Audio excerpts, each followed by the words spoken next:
So we are coming to the end of the Foot Fancy promo, and as a result in today's video we're going to be talking about the best Foot Fancies to buy before they go out of packs this Friday. So just before the video does start, a quick little ad on a trading service I offer over on Twitch for the cheapest trading guides out there for just £4, €4, all free with Amazon Prime. You'll receive daily trading and investing guides covering PlayStation, Xbox and PC with an array of methods covering all budgets. And I've been trading for over 10 years, making over 100 million in multiple different FIFAs, and now for the last 4 years I've made 10 million coins in just the first month. So in today's video we're going to be going through the best Foot Fantasies to go and buy this promo before they do go out of packs. In today's video we'll be talking about the different sort of investments. We'll be talking about how did Foot Fantasy do last year and how can we use that to know what cards are going to do well. We'll talk about when we're going to go and buy the players, nowish, and we're going to talk about selling the players and the risks of not selling them.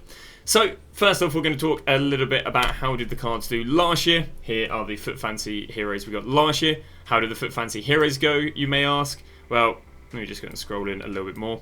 How did Quell do? He did absolutely rubbish, no money. How did Ginola do? Top end hero, he did absolutely rubbish. How did Abdella Pele? A little bit cheaper. How did he do? He did basically absolutely rubbish.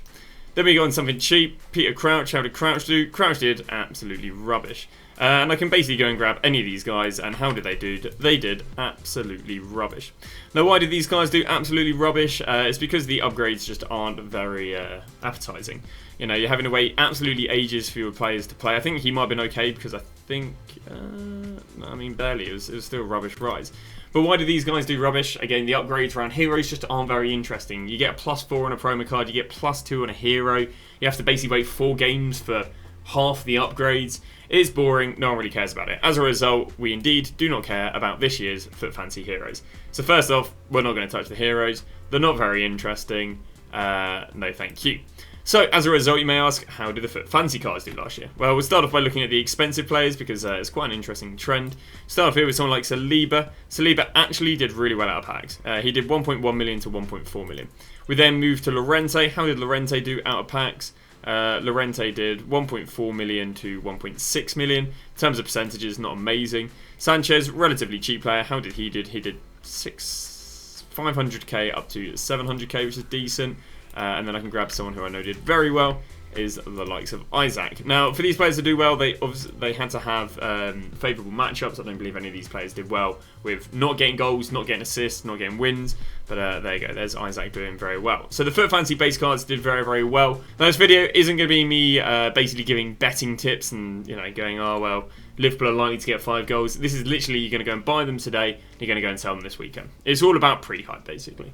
So there's a fair few cards that I would avoid if we're going to be talking about buying them today and selling them in the pre-hype. Those are Stark and Carl. Why does Stark and Carl suck? The Women's Bundesliga is not back on for 3 weeks. You can go and buy Stark for, you know, 11k, and yes, you'll go up to like 18k in 3 weeks' time.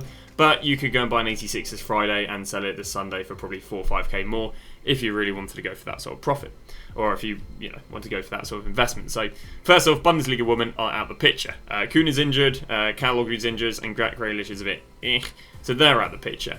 I believe Aspas is out on a yellow card ban, so he's out of the picture. And I'll have to go and check Benjamin Andre, because Benjamin Andre is either out of the picture either this game or the next one, if we can go and find him. He missed out on the last game, so he should be back because of his yellow card ban that you can see right there. So, happy days. So, what sort of players are we going to look at buying? We're ideally not going to go and buy the multi-million coin cards because, again, these cards are more risky. On top of that, we normally do see players, we see less people buying into them because they're, you know, like, who's got 6 million coins to gamble on Mendy winning?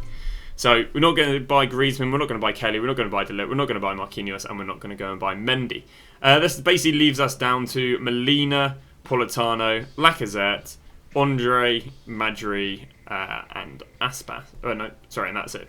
So not too many cards left to go and invest in. I'll go for my favourites. So my favourites to go and pick up are Madri and Kunate. These two have really, really nice trends. Because if I go and grab someone like Molina, I can see that Molina's been dropping every day since Sunday. We can see Sunday 42k, Monday 38k, Tuesday 36k, and 36k there. Now he's starting to pick up now, But if I go and compare this to Konate, we can see Konate 380, then up to 390, did go just slightly down, but then up again. So we can already see there's a higher demand to supply ratio on Konate than there is the likes of Molina. Likewise with Madjuri, 158, then up at 160, still 160, still 160. So we can see that she's holding. Now, I would actually just go and buy a fair few of all of them. So I'd go and split your investment between like Madjuri's, Andre, Molina, Politano, Lacazette. One thing I'd also say is don't be fearful of buying a Politano inflated. It sounds a bit crazy. Now, it means it's going to be a lot riskier if you hold on to this card going into the game, but this card will have decent hype going into the next game, as in like he'll rise nicely between now and when did Napoli play? Again, we do use the likes of SofaScore for any information. So Napoli next play their league game on the 3rd. So regarding selling these players, so regarding buying them, literally buy them right now in the video. They're cheap at the moment, happy days. Regarding selling them, there's 2 sell points. I think the very safe sell point is sell the evening before. Sounds crazy, oh, but you're buying a live card, why would you sell the day before they play? Well, you can look at Road to the Finals, Road to the Knockout Stages. A lot of these cards peak on the Monday, despite playing on the Tuesday, Wednesday, Thursday, or Friday. Oh, that's it, Thursday. And the reason for this is that they're overinvested. So to avoid having to worry about selling because the card's overinvested, just sell it the night before. No one's really selling promo cards that play the following day, the night before, which as a result means you get a nice amount of hype because, you know, they rise going into the game, or these rise going into the day of the game, but you don't have to worry about everyone dumping the cards. So, and the more inflated the card, the more risk you're running, because if cards become very inflated, it in theory means loads of people are buying it. So for example, like Politano, even though I think you can go and buy him at 37, you're running a lot more risk holding going close into the game, because obviously if he's gone from 20k to 37, a lot of people have bought this card, which means there can be a lot of people to go and panic sell this card, which means you want to sell nice and early on the likes of Politano. So that's just something to bear in mind. So again, I think the safest cards to go out and buy are Madjuri, Konate, I mean Andre is literally fodder. Slightly risky card, and Molina. Slightly riskier cards to go and buy are Lacazette and Politano, just because they become inflated as of recently.